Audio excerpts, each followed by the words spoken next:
Hoje a gente vai mergulhar num dos temas mais fascinantes e, olha, super debatidos da teologia cristã, a profecia do fim dos tempos. É importante já deixar claro que existem várias interpretações sobre como esses eventos vão se desenrolar, tá bom? Nesta análise, a gente vai decodificar uma linha do tempo bem específica, uma visão muito popular que mapeia os eventos que, segundo a Bíblia, ainda estão por vir. Ok, vamos lá.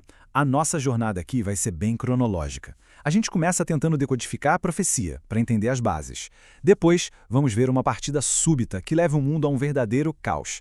Em seguida, a gente testemunha um retorno de um rei e, por fim, explora um reinado de 1000 anos. Certo. Mas antes da gente pular de cabeça nos eventos futuros, é fundamental entender por que a profecia é tão central na narrativa bíblica. Vamos começar por aí, que é a base de tudo. Para ter uma noção do peso disso, pensa só, 1/3. Cerca de 1/3 de toda a Bíblia é de natureza profética. E isso já mostra que o estudo do futuro não é um tema secundário de jeito nenhum. É uma parte fundamental da mensagem. O nome técnico para essa nossa conversa toda é escatologia. É uma palavra que vem lá do grego eschatos, que significa último, e logia, que é estudo. Traduzindo de um jeito simples, é o estudo das últimas coisas, ou seja, do plano de Deus para o fim da história como a gente conhece. Olha, um conceito-chave para a gente entender essa linha do tempo é a perspectiva dos profetas do Antigo Testamento. Segundo essa interpretação, é como se eles olhassem para o horizonte e vissem dois grandes picos de montanha, a primeira e a segunda vinda de Cristo. O que eles não conseguiam enxergar era o longo e profundo vale que existia entre esses dois picos, um período que hoje a gente conhece como a Era da Igreja. E é justamente o fim desse vale, o fim da Era da Igreja, que nos joga direto no primeiro grande evento dessa linha do tempo, o arrebatamento. Nessa visão, esse é o estopim, sabe? O evento que dá o pontapé inicial em tudo o que vem depois. E aqui surge uma pergunta que, olha, define toda essa interpretação. O arrebatamento e a segunda vinda são a mesma coisa ou são dois eventos diferentes? Para essa linha do tempo, a resposta é clara. São dois. E entender a diferença entre eles é a chave para tudo. A distinção é gritante, olha só. No arrebatamento, Cristo vem para a sua igreja, encontrando-a no ar, num piscar de olhos, de forma secreta. Já na segunda vinda, a coisa muda de figura. Ele retorna com a sua igreja para a terra, de um jeito visível, glorioso, que todo mundo vai ver. Um é um resgate, o outro é um retorno para reinar.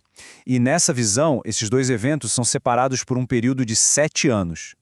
Isso nos leva a uma doutrina chamada de iminência. A crença aqui é que o arrebatamento é um evento sem sinais, que pode acontecer a qualquer momento. Agora, amanhã, não tem pré-requisito. Essa ideia de que pode ser a qualquer instante é a base para o chamado a prontidão e a vigilância constantes que se encontra nos textos-fonte. Imediatamente depois do arrebatamento, a igreja, agora no céu, passa por dois eventos principais. Primeiro, o tribunal de Cristo. E, atenção, isso não é um julgamento para decidir salvação, mas sim para entregar recompensas, os galardões, pelas obras feitas em vida.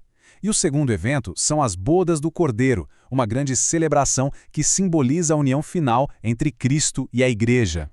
Enquanto esses eventos acontecem lá no céu, aqui na Terra, a história é outra. Começa um período de 7 anos de uma crise sem precedentes, conhecido como a tribulação. O gatilho para esse período, teologicamente falando, é a remoção da igreja.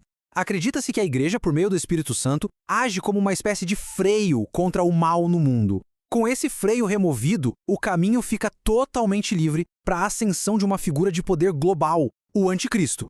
Mas de onde vem essa ideia de 7 anos? A base é uma profecia bem famosa lá do livro de Daniel. Ela descreve um total de 70 semanas de anos. A interpretação é que 69 dessas semanas já se cumpriram, mas a última, a 70ª, foi colocada em pausa.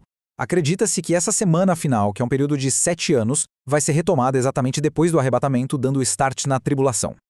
Esse período de 7 anos é dividido em duas metades bem claras. Os primeiros 3 anos e meio começam com uma falsa paz, com o anticristo fazendo um tratado com Israel. Mas bem no ponto do meio, tudo muda. O pacto é rasgado, acontece a chamada Abominação da Desolação, um ato de sacrilégio extremo no templo em Jerusalém, e aí começa uma perseguição sem igual, que culmina 7 anos depois, na Batalha do Armagedon. E é no clímax da Batalha do Armagedon, com o mundo à beira do colapso, que o próximo grande evento acontece: o retorno visível e físico de Cristo à Terra. Bem diferente do arrebatamento, que é secreto, a segunda vinda é um evento público, glorioso.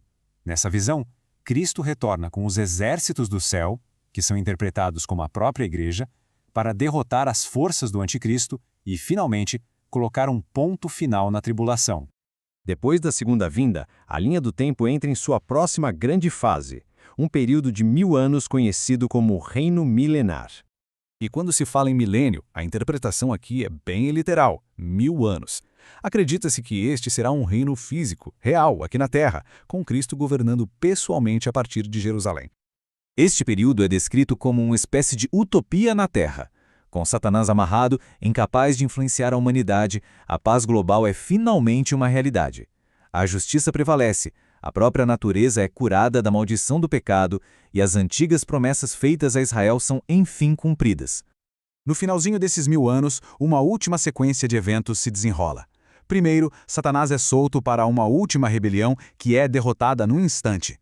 Em seguida, ocorre o juízo do grande trono branco, o julgamento final de todos os incrédulos da história. E por fim, o universo como o conhecemos é recriado, dando lugar a um novo céu e uma nova terra, o chamado estado eterno. E assim, essa linha do tempo profética chega à sua conclusão, o que nos leva a uma última pergunta. Segundo as fontes, o propósito de entender a profecia não é apenas satisfazer uma curiosidade sobre o futuro, mas sim impactar a forma como se vive no presente.